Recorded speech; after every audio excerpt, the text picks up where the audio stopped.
Sigma Research and Consulting mengadakan Focus Group Discussion atau FGD. Dalam forum yang digelar dengan menggandeng Persatuan Wartawan Indonesia atau PWI Provinsi Jawa Timur, muncul usulan anugerah gelar pahlawan nasional untuk Raden Margono Djoyo Hadikusumo, yang merupakan kakek dari Presiden RI ke-8 Prabowo Subianto. Yuristiarso Hidayat yang memandu jalannya FGD menjelaskan bahwa lewat forum ini pihaknya mencoba melakukan kajian soal kelayakan Raden Margono Djoyo Hadikusumo yang diusulkan menjadi pahlawan nasional. Menurut pria yang akrab disapa Yuris ini, Margono merupakan sosok yang memiliki peran dalam peletakan fondasi perekonomian Indonesia, khususnya bidang perbankan. Profesor Purnawan Basundoro yang menjadi salah satu narasumber dalam FGD tersebut memaparkan peran Raden Margono Djoyo Hadikusumo sebagai penggagas berdirinya Bank Negara Indonesia atau BNI. Berikutnya, ia juga memiliki peran dalam pengumpulan pangan untuk memenuhi kebutuhan rakyat. Dan yang tidak kalah penting, Margono juga sangat mendukung upaya peningkatan sumber daya manusia lewat pendirian Yayasan Hatta di Yogyakarta, dengan menyediakan buku-buku bacaan yang dibutuhkan mahasiswa. Di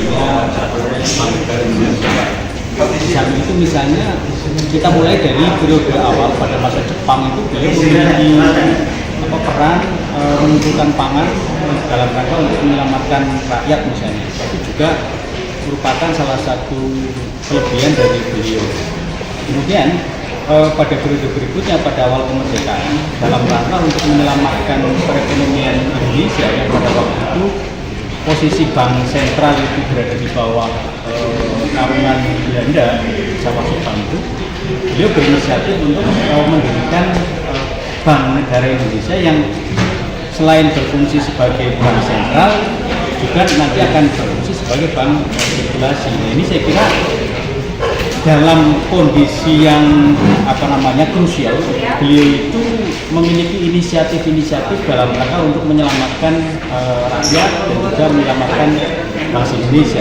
Saya kira itu adalah salah satu kelebihan beliau, peran-peran beliau yang pernah beliau lakukan. Di samping itu saya kira di samping aspek ekonomi dan keselamatan rakyat, beliau juga mendukung pengembangan sumber daya manusia dengan mendirikan yang namanya Yayasan Hatta. Jadi pada waktu itu Yayasan Hatta didirikan di Yogyakarta, menyediakan bacaan-bacaan yang memang dibutuhkan oleh para mahasiswa ya. Karena kebetulan Yogyakarta sejak tahun 49 kan menjadi pusat pusat mahasiswa dengan berdirinya Universitas Gadjah Mada.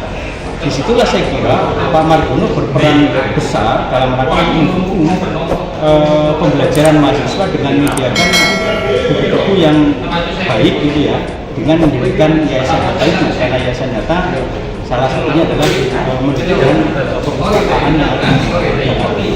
Itu saya kira poin-poin yang menurut saya menjadi bagian dari keteladanan dari Pak Margono.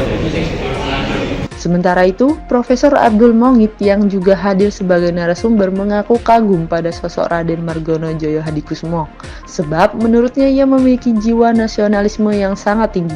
Menurutnya pada masa kemerdekaan Raden Margono juga menjadi bagian dari BPUPKI dan meletakkan dasar pemikirannya untuk kedaulatan ekonomi Indonesia. Kita sangat kagum dengan pendirian dan nasionalisme Raden Margono.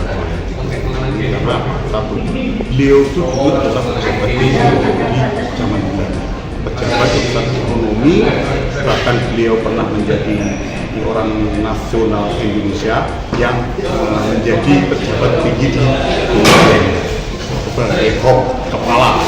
Nah, artinya begini, bahwa beliau itu ketika ikut Republik itu adalah suatu yang pasti didorong oleh sikap nasionalisme yang sangat tinggi, karena memang keturunannya para pejabat.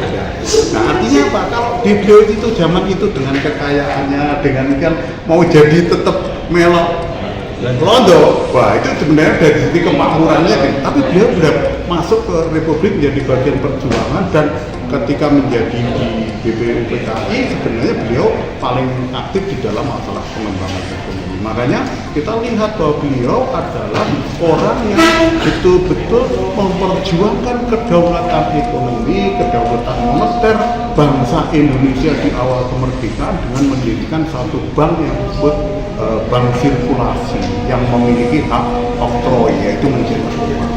Nah, tentu itu tidak mudah, suatu perjuangan yang besar, bahkan beliau sendiri juga termasuk membantu modal. Itu zaman itu uang itu waduh luar biasa sekali jumlahnya. Walaupun BNI didirikan dengan modal dengkul, kalau tidak salah sekitar 450.000 saja, bank itu menjadi besar, dan tentu saja kita bisa melihat karya beliau itu adalah membangun yang namanya kedaulatan ekonomi Indonesia. Karena satu negara itu kalau tidak punya bank sentral berarti tidak berdaulat. Di sisi lain, Lutfi Hakim, Ketua PWI Jawa Timur, mengingatkan agar gagasan pengusulan gelar pahlawan nasional untuk Raden Margono Djoyo Hadikusumo tidak menjadi kontroversi. Menurutnya, tetap harus ada penelitian yang mendalam sehingga membuat beliau pantas mendapatkan gelar pahlawan melalui data yang valid. Dari Surabaya, Jawa Timur, tim Lensa Jatim.